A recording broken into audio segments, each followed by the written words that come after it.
अज्ञानतिमिरान्धस्य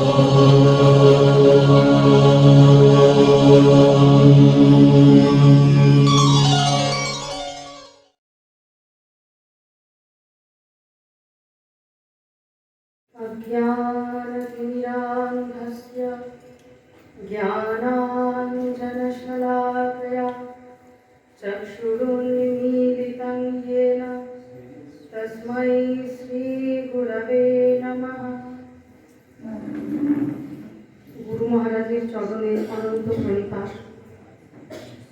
মঞ্চে উপবিষ্ট আমাদের আশ্রমের সহসভাপতি পূজ্য শ্রীমৎ ধ্রুবানন্দ মহারাজজির চরণে প্রণিপাত। পূজ্য শ্রীমৎ নির্গুণানন্দ মহারাজ এবং দয়ানন্দ মহারাজজির চরণে প্রণিপাত। আর যারা এসেছেন আমার সামনে অধিকাংশই গুরুজন, সকলকে প্রণাম জানাই, ছোটদের শুভেচ্ছা।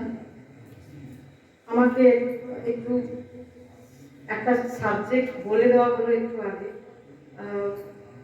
শ্রী বালানন্দ কথা প্রসঙ্গ যেটি চলছে প্রেম মন্দির আশ্রম পেজ থেকে এবং ইউটিউব চ্যানেলে, সেখানে শেষ দিন 11 পর্বে অস্থি ভাতি প্রিয় এই নিয়ে একটি আলোচনা এসেছে।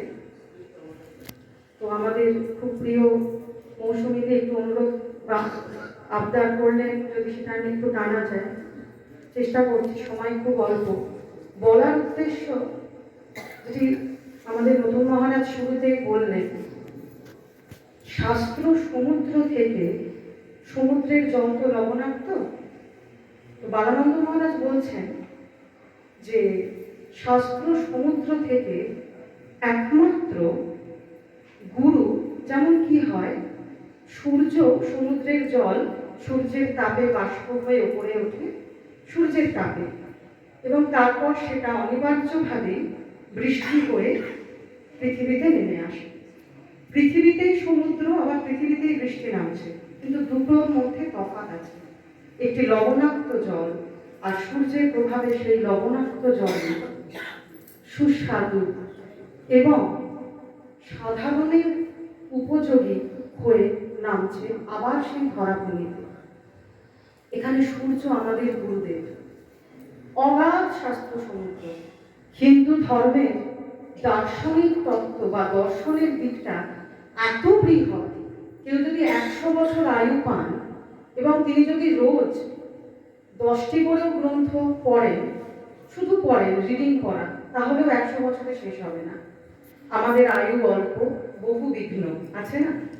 তো সেই জন্য গুরুদেব কৃপা করে যে সচল বৈদ্যনাথ বালানন্দ ব্রহ্মচারী মহারাজ, এনারা এসেছেন আমাদের জীবনে। আমার গুরু মহারাজ বলতেন, এই যে গুরুদেবের ছবি টাঙাই, তাতে মাল্য অর্পণ করি, তার মানে গুরুদেবের আদর্শকে মালা দিচ্ছি।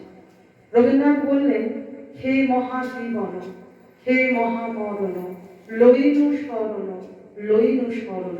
তিনি একটি মহাজীবন আমাদের সামনে, মহারাজ বলতেন, এক্সাম্পল দিয়ে রেখে যান। গুরু হচ্ছেন চলন্ত, যখন অনেকে বলে না যে তিনি যা বলেছেন তার জীবনই তার বাণী, গুরু ওটাই। তিনি আসেন আর চলে যান, এই আসা যাওয়ার মাঝে কেন মহাজীবন, কেন মহামরণ?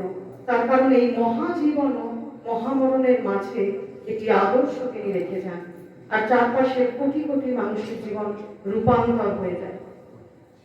তো যেটা একটু অনুরোধ এসেছে একটু বলি। মধুমক্ষিকা গঞ্জাব, ওনার খুব অত্যন্ত বিখ্যাত একটি কথা।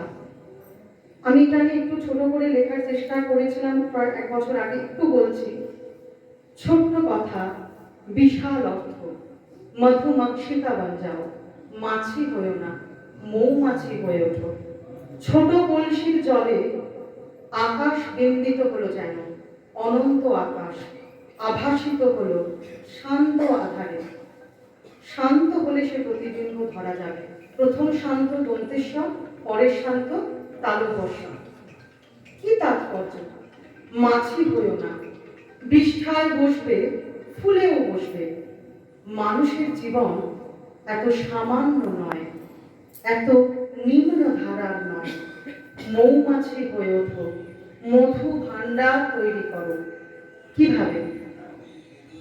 চারিদিকে যত কিছু দেখতে পাও, মানুষ, কীট, পতঙ্গ, পশু পাখি, এমনকি গাছ গাছালি, সবার মধ্যে আছে অস্তি ভাতি প্রিয় সত্তা। আমাদের বেদান্তে আপনারা যদি যোগ বাশিষ্ঠ সার পড়েন, একটি খুব সুন্দর ওখানে রেফারেন্স দেওয়া আছে শ্লোকের। অস্তি ভাতি প্রিয়ং রূপম নাম চৈত্যাংশ পঞ্চকম আদ্যত্রয়ং ব্রহ্ম রূপম জগৎ রূপম ততো দ্বয়ম। অর্থাৎ আদ্যত্রয়ং অস্তি ভাতি প্রিয়ম, এটা হচ্ছে ব্রহ্মের স্বরূপ। অস্তি মানে আছে, ভাতি মানে প্রকাশিত হচ্ছে, প্রিয় মানে ভালো লাগে। এইটুকু আপাতত বুঝলেই হবে। জগৎ রূপম ততো দ্বয়ম, নাম আর রূপ হলো ব্রহ্মের স্বরূপ নয়, জগতের রূপ। যেমন এই দুলের নাম দুল, এর একটা রূপ আছে বলে, এই সোনায় যাওয়ার আবার এইরকম যদি আকার হয় তখন তাকে আমরা বলি আংটি। অর্থাৎ নাম আর রূপ এটা জগতের বৈশিষ্ট্য, আর ব্রহ্মের বৈশিষ্ট্য শ্রীভাতি প্রিয়। এমন কেউ নেই, কিছু নেই যার গুণ নেই, আহরণ করো সেই গুণ সকলের থেকে। কে বলে সাপের গুণ নেই? সাপেও আছে প্রিয় সত্তা, তাই সে সর্পিনীর প্রিয়। তুমিও ভরে তোলো নিজেকে প্রিয়তায়।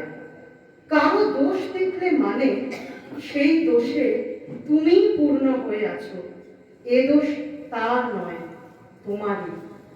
দেখো না, দেবতা, সাধু, মহাজন, গুরু কারো দোষ দেখতে পান না, তুমি আমি পাই।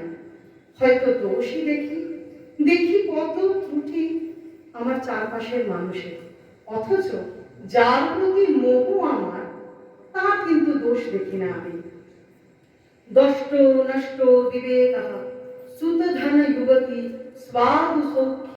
কারো দোষ দেখলে মানে সেই দোষে তুমি পূর্ণ হয়ে আছো, এ দোষ তার নয়, তোমারই। দেখো না, দেবতা, সাধু, মহাজন, গুরু কারো দোষ দেখতে পান না, তুমি আমি পাই। হয়তো দোষই দেখি, দেখি কত ত্রুটি আমার চারপাশের মানুষের, অথচ যার প্রতি মোহ আমার, তার কিন্তু দোষ দেখি না আমি।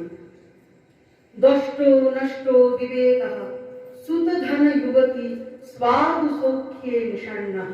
আমাদের জীবনটা আচার্য শঙ্কর একটা শ্লোকাংশে কিরকম লিখলেন, আমাদের বিবেকটা দষ্ট নষ্ট হয়েছে।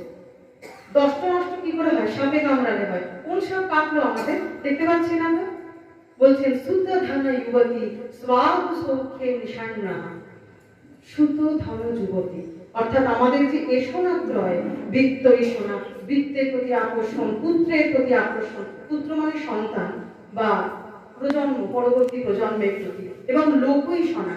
মহারাজ বলতেন, আমাদের বড় মহারাজ আনন্দ মহারাজও বলতেন, সাধুদেরও শেষ বয়স অবধি এই এষণাটা ছাড়ে না, বা লোকই শোনা।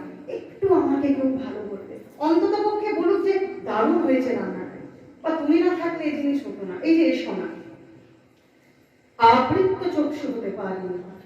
বড় গুরু মহারাজ বলেছিলেন, উলট যাও, উলট জানে সে সুজা হো জায়গা। মাছের কানকোর দুপাশে দুটো ফুটো, যা মাছ জল খাচ্ছে কানকোর দুপাশে ফুটো দিয়ে জল বেরিয়ে যাচ্ছে। মাছ পণ্ডিতকে বলছে, আপনি তো অনেক শাস্ত্র পড়েছেন, উত্তর দিন তো, আমি তো সারাদিন জলে থাকি, জলই খাই, তৃষ্ণা মেটে না কেন? বলছেন, তোমার কানকোর দুপাশে দুটো ফুটো দিয়ে জল বেরিয়ে যায়, এক কাজ করো, জলটা মুখে নিয়ে উল্টে যাও, তাহলে কিছুটা জল পেটে যাবে। মাছটা খুব জ্ঞানী ছিল, যে পণ্ডিত পুস্তকগত তাকে একটু উপদেশ করলো মাছ। আমার মনে হয় মাছটাও বোধহয় ছদ্মবেশী গুরু। মাছ বলছে, তোমারও তো তাই দশা, এত বই পড়েছো, এত শাস্ত্র পড়েছো, তৃষ্ণা মিটছে না কেন? বিষয় তৃষ্ণা মিটছে না কেন? সুতধন যুবতী স্বাদু সৌখ্যে নিষণ্ণঃ। তুমিও উল্টে যাও পণ্ডিত, আবৃত্ত চক্ষু হও। যমরাজ নথিকে তাকেও বললেন, প্রথম উপদেশ, একদম প্রথম শুরু হচ্ছে আবৃত্ত চক্ষু হও।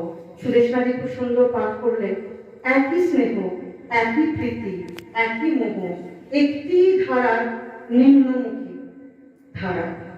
শিষ্যকে বলা হয় ঊর্ধ্বরেখ সন্তান গুরু, অর্থাৎ গুরু সেই ঊর্ধ্বরেখ সন্তানকে উপদেশ করবেন, এই স্নেহ মোহ প্রীতিকে ঊর্ধ্বগামী করো।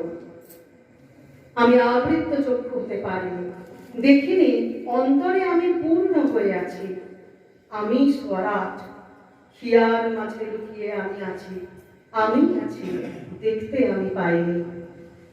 বাইরে নিজেকে ছড়িয়ে দিয়েছি নাম রূপের নানাত্বতে, তাই মালিন্য গ্রাস করলো আমায়। এরই নাম কলমশ, এরই নাম পাপ। পাপ মানে বড় কিছু নয়, সবসময় খুন ডাকাতি রাহাজানি পাপ নয়, সংকীর্ণতাই পাপ। এ পরিচ্ছিন্ন মনোভাব তোমার স্বকীয় নয়। তুমি যে অমৃতের সন্তান, নিত্য শুদ্ধ বুদ্ধ মুক্ত বিমল বোধ স্বরূপ তুমি। তাই গুরু শিষ্যকে বলেন তত্ত্বমসি। তাই মৌমাছি হয়ে ওঠো, মধুমাক্ষিকা বান যাও। শুধু প্রস্ফুটিত পুষ্প মধু আহরিত করে সঞ্চয় করো তিলে তিলে মধুভাণ্ড। এ জীবন পূর্ণ হোক, মধুময় হোক। মধুবাতা ঋতায়তে। দেখো না, আকাশ বাতাস মধু স্মরণ করে চলেছে নিত্য নিরন্তর। সবচেয়ে আনন্দরূপ ব্রহ্মই মধু। আমার গুরু মহারাজ তখন অনেক কাকিমারা মধুবিদ্যা পড়তে আসতেন বৃহদারণ্যক এবং ছান্দোগ্য উপনিষদ অবলম্বনে। মহারাজকে জিজ্ঞাসা করেছিলাম, মধুবিদ্যা পড়ার তো সময় নেই, সামর্থ্য নেই, কি রে মধুবিদ্যা? মহারাজ এক কথায় উত্তর দিয়েছিলেন, ব্রহ্মই মধু। এই সার কথা। ব্রহ্মভাবে পূর্ণ হও, নাম রূপাত্মক জগতে সবকিছুই ফুরিয়ে যাবে। মধু অবিনশ্বর, তাই মধুমক্ষিকা বান যাও। আজকে গোবিন্দ দ্বাদশীর পূর্ণ আবির্ভাব তিথি, অদ্ভুত ব্যাপার। এই সময় গ্যালাক্সি অফ স্টার্স ভারতবর্ষের অধ্যাত্ম আকাশে আবির্ভূত হয়েছে।